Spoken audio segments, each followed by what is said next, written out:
I played it for 21 years. I've taken off the uniform now, broadcasting. When you take off the uniform, for a lot of guys, they can't live life anymore the way they were trying to live life with all that flair and all the temptations, but everything that went with it. When the lights went off, in other words, when the career was over, transitionally, they had no identity because it was built in that uniform and that superstar and celebrity is. In 1995, I gave my life to Christ, and that changed me forever from the standpoint that I performed for one and not for many. So I want to encourage you in baseball to be a warrior, play as hard as you can, give everything you have, respect the jersey, respect the name, respect the opportunity to play baseball and your teammates. But I would encourage you to get a part of FCA and what they do here throughout the whole county.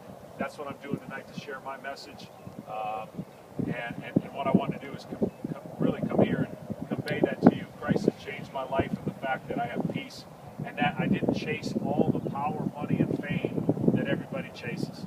I'm not going to lie to you guys. I made a lot of money in my day playing baseball, and so did all the guys that have played with me. But that does not last a lifetime. What lasts is the fact of what Christ meant to me and my faith and walking it out. Everything you